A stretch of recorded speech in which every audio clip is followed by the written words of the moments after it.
Today is Tuesday, November 28th. We'll update you on the ceasefire in the Middle East and why it was just extended. Also, aid for Israel is just one of many issues Congress is grappling with right now. We'll break down a handful of the key issues lawmakers are trying to figure out before the winter break starts next month. Plus, why Instagram is facing new criticism, what Elon Musk did and said during a visit to Israel. And we'll tell you all about Merriam-Webster's Word of the Year. Those stories and more news to know today, next. Welcome to The Newsworthy. All the day's news in around 10 minutes. Fast, fair, fun, and on the go. I'm Erica Mandy. Thanks so much for being here. You ready? Let's do this. Just hours before a truce was supposed to expire, Israel and Hamas reached an agreement to extend it. And with that, Hamas released another 11 people, including several children, who have been held hostage ever since the initial attack on Israel more than 7 weeks ago. That brings the total number of released hostages to 70. And most have appeared to be, at least physically, okay. Many more are expected to be released soon, since the ceasefire was extended for another 2 days. Overall, officials believe militants could still be holding up to 175 of them. On the other side, Israel released more Palestinian women and children, mostly teenagers, who have been in prison accused of crimes like stone throwing and firebombs during confrontations with Israeli forces. Dozens more were set free yesterday, bringing the total to 150. The pause in fighting has also allowed more humanitarian supplies into the Gaza Strip. Just yesterday, aid organizations were able to distribute food, medicine, and fuel for generators, though the UN says much more is still needed. Many Palestinians in Gaza have been using the pause in fighting to return to their homes, assess the damage done by weeks of war, and look for winter clothes and blankets as the weather is turning colder and wetter. The war has driven 3/4 of Gaza's population from their homes, and they're now said to be living in dire conditions. American Secretary of State Antony Blinken is set to once again visit Israel and other parts of the Middle East later this week to talk about getting even more aid to Gaza and freeing all the hostages. Stay tuned. Well, back in the U.S., Congress is still talking about sending more American aid to Israel, though that's just one of many key items on lawmakers' end-of-the-year agenda. They're also considering sending more aid to Ukraine to help fend off Russia's invasion. And some Democrats and Republicans have been working together to come up with a new policy for the U.S.-Mexico border. Also this week, lawmakers in the House will vote on whether to expel Congressman George Santos in response to a pretty scathing ethics report that showed he used campaign dollars for his own personal use. Meanwhile, over in the Senate, Majority Leader Chuck Schumer has promised to bring up a resolution meant to work around Senator Tommy Tuberville. Remember, he's been holding up nearly 400 military promotions and confirmations in protest of the Defense Department's policy that allows travel and paid leave for an abortion. But his colleagues are now considering a temporary patch that would let them quickly confirm the nominees before the year is out without Tuberville's approval. The military holds could also be addressed in the must-pass military spending policy bill. Presidents have actually signed it before the new year for more than 6 decades now. But this year could be tricky, since there are some controversial policies being brought up, like the one we mentioned involving abortion, as well as others concerning transgender medical care, diversity programs, and more. Plus, lawmakers are trying to come up with some longer-term government funding solutions, just to name a few of the key priorities. They have just 2.5 weeks before the winter recess begins on December 15th. This week, America is celebrating the life and legacy of former First Lady Rosalyn Carter, who passed away last week. A tribute service is happening today at a church at Emory University. Former President Jimmy Carter is expected to attend, along with President Biden and First Lady Jill Biden, plus former First Ladies Clinton, Bush, Obama, and Trump. Then Carter's funeral service is happening in Plains, Georgia tomorrow at the church where former President Carter taught Sunday school for decades. Speakers at this week's events are expected to highlight how Rosalyn Carter transformed the role of First Lady into a full-time job. They're also likely to focus on her many initiatives from her time in and out of the White House, especially her work on mental health care, the rights of caregivers, and gender equality.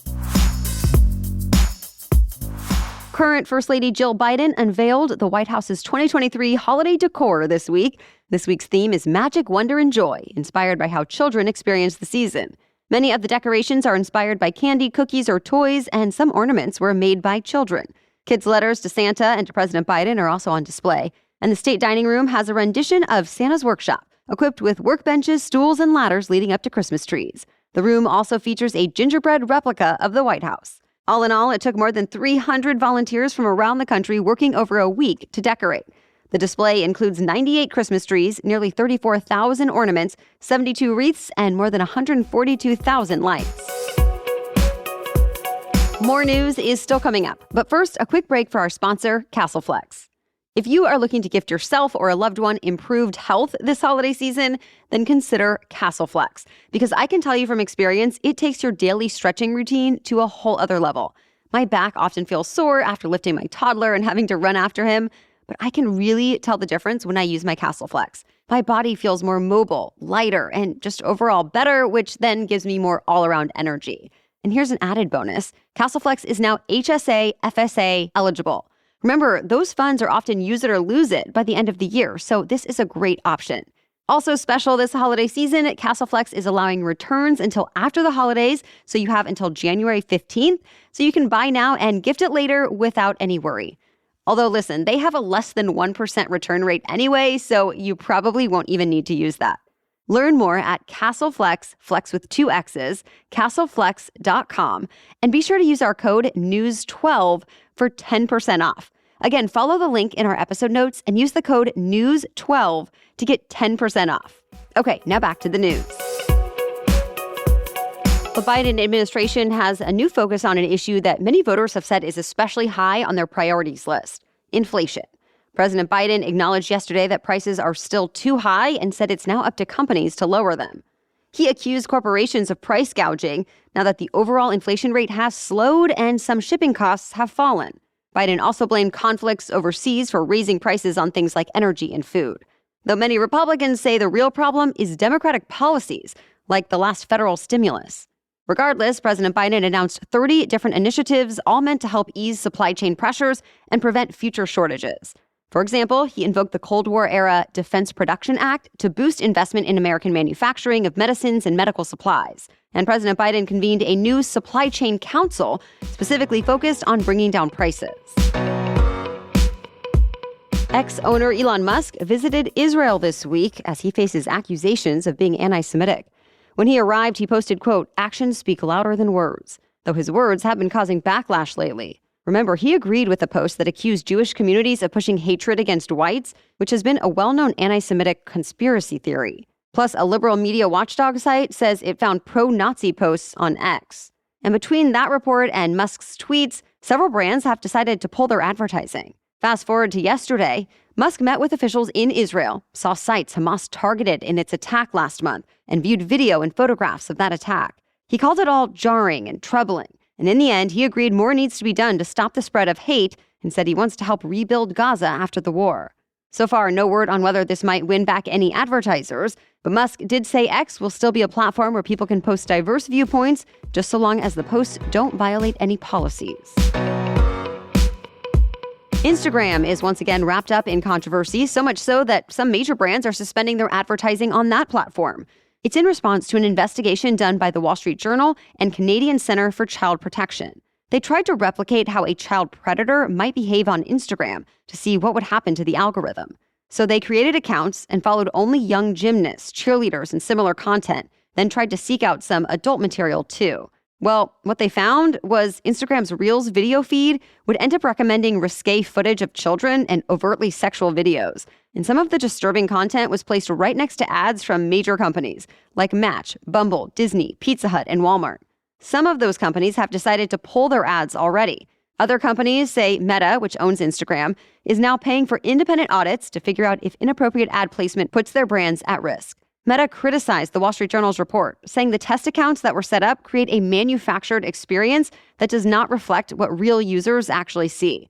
And the Journal agrees that the vast majority of Instagram users would not get the same results, though it also says it found tens of thousands of accounts that would. The 2023 word of the year might be what people are really looking for in 2024. This year, Merriam-Webster picked authentic, saying it's seen a big spike in searches. The editor-at-large told the AP people are looking for everything from authentic cuisine to authentic self. He also says the world is kind of in a crisis of authenticity, especially with the rise of artificial intelligence. Some of Merriam-Webster's other top words include Riz, which is short for charisma, dead name, which is the name a transgender person was given at birth that they no longer use, indict, which means to decide that someone needs to be put on trial for a crime, And it's believed interest in that word went up when former President Trump was indicted. And then there's coronation, meaning the crowning of a new monarch, which we saw with the coronation of King Charles in May. All right, today is Giving Tuesday, and this year your support could have an even bigger impact than usual.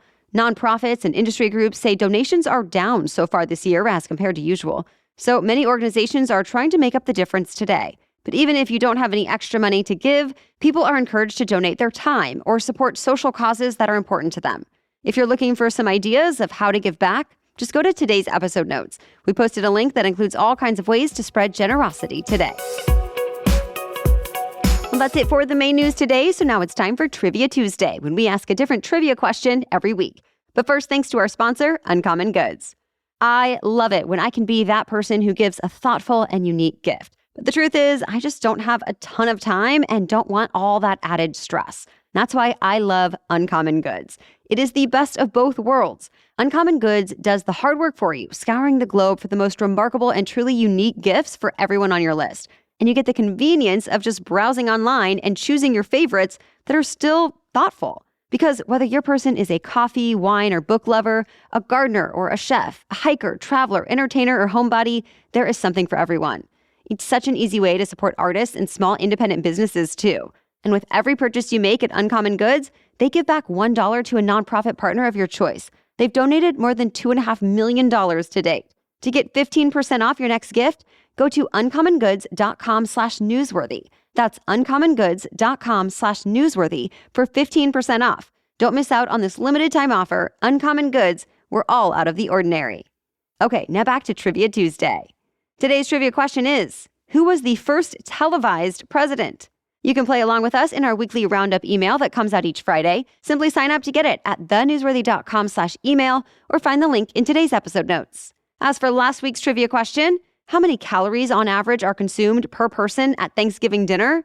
The answer is 3,000, more than what the FDA recommends adults eat in an entire day.